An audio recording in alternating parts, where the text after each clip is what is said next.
Democrats have said enough and are calling attention to one of the most outrageous acts of GOP obstructionism, which is, of course, saying a lot given the stiff competition in the category of outrageous acts of GOP obstruction.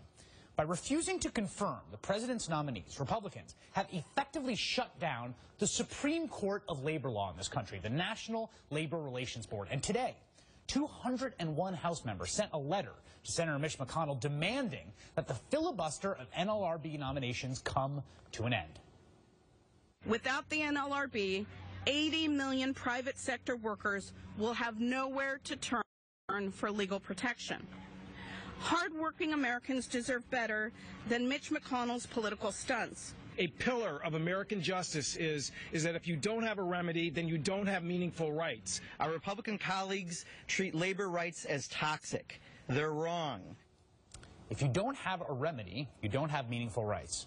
The Supreme Court of Labor Law, the NLRB, has been inoperable for a year and a half. It's really astounding. I mean, think about just turning off the Supreme Court for a year and a half. All those big decisions that came down the last few weeks, all the consequences that it meant for people seeking redress, gone, shuttered. And there are real consequences for the NLRB. It oversees all kinds of cases. If your boss illegally withholds wages or benefits, if your boss fires you for a Facebook post about safety or salary in the workplace, if your boss fires you for trying to organize fellow workers, all those disputes would work their way through to the NLRB. There are a wide range of actions, both by you and your boss, which come under the umbrella of its protection. And if the NLRB isn't there to tell your boss that he can't do that, well then, your boss can pretty much do as he pleases. Keep in mind, the nominations to the 5-person NLRB are made by the president. The NLRB has been effectively shut down because of an amazing two-pronged assault by conservatives in two different branches. Okay, first, Senate Republicans refused to confirm anyone. They've been filibustering every nominee from the president, which then forced the president to make recess appointments so that the board had enough members to actually function and issue decisions. Aha, but then 3 Republican-appointed judges on the U.S. Court of Appeals for the District of Columbia said those resource appointments are unconstitutional. And the Supreme Court has now agreed to take the case on appeal this fall. But until they do, or until Mitch McConnell actually allows the president's full package of 5 nominees, including 2 Republicans, the president is nominating, the Republicans won't let up for a vote. Until Mitch McConnell gives them a vote, the NLRB is in limbo. Now, why would anyone want the NLRB to be in limbo? Well, big business wants nothing more than for the NLRB to not issue decisions. And conservatives want nothing more than to just quietly destroy and render permanently inoperable the government body that oversees labor law. They want to make it disappear without anyone noticing. And so far, they've been able to do that. Today, at that news conference, those lawmakers featured workers whose lives are in limbo because the NLRB decisions affecting them are just out to lunch. Here's Kathleen Von Eitzen, a baker at Panera Bread in Battle Creek, Michigan, who works the night shift, describing the process of trying to organize her fellow workers. We had to attend closed captive meetings where the boss, a good Christian, decided that we didn't need a union because he would take care of us. During this process, we heard how we would have open talks. We heard how they would take care of us. And then they started their terror campaign.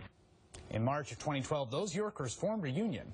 The company refused to negotiate a contract with them. And eventually, the NLRB found that the company's actions violated labor law. But that decision was issued by a board with recess appointees.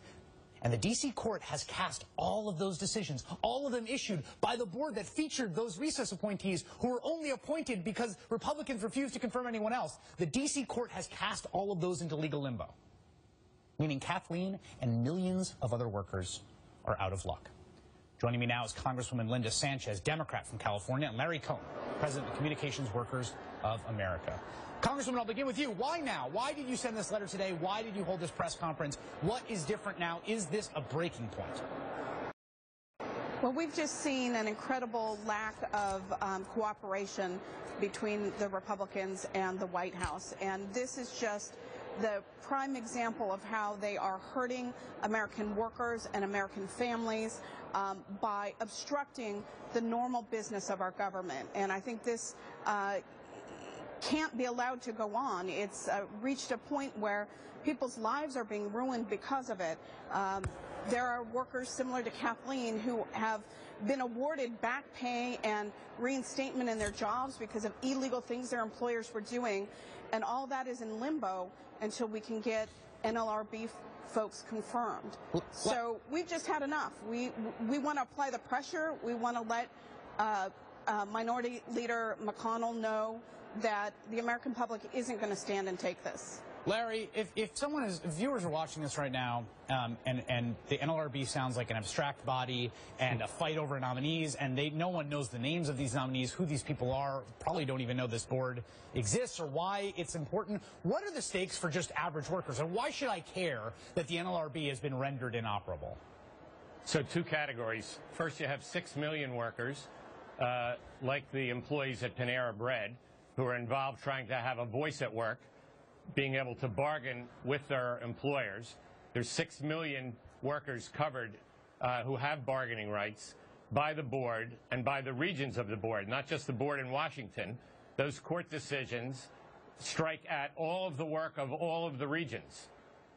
Secondly, you have, on average, 4,000 workers a year who don't have a union, who just bring up issues like you discussed at the top of the show. They might have a discussion about our pay. Nothing about a union. Two people talk about the pay. The employer decides, well, we don't want anyone talking about pay. You're gone, or you're disciplined. Or workers at the Jet Propulsion Lab, a famous case where they discussed surveillance on themselves via email at the company. And they were brought to the highest level of discipline at the Jet Propulsion Lab. So it's really two categories. It's people trying to have bargaining rights, and the NLRB is really the floor that is now falling apart for those 6 million workers. And it's about just basic employee rights on the job.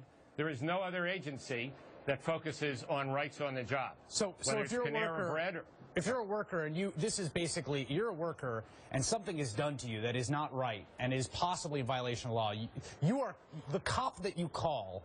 The voice at the other end of the line ultimately is going to be the NLRB. It'll be the Department of Labor. It'll work its way up. And there is no one answering that phone right now. You don't have anyone to enforce whatever violations. That it could be that your company is violating the law, and Congresswoman, without the NLRB there to say so, that law functionally does not exist. Correct, because you don't have a remedy. You have no forum in which to have your case heard. And there's a very famous quote that justice delayed is justice denied, and that's essentially what's happening. It's as if something really bad happened to you and you wanted to go to court to have a judge hear it, but they're not willing to hire the judges. So where do you go? You're pretty much out of luck, right? Larry, part of what this is so amazing is two of these appointees that are appointed, that are being nominated by the president, are Republicans. I mean, you've been watching Republicans go after labor for a long time. Is this the worst you've seen? Is this different? It's getting worse every year. This is the worst we've seen. And it's, as you know, not just the labor, it's not just labor appointments. It's environmental protection. It's the Consumer Financial Protection Bureau. It's anything that's about working people in this country. They go after. They think that fairy tale capitalism from the 18th century, no regulation, no agencies, that's the ideal. And even though they're the minority, and the president was elected overwhelmingly, they believe, as the minority, they can block the majority from acting. That's the nub of the problem. Congresswoman Linda Sanchez and Larry Cohn from Communications Workers of America. Thank you both.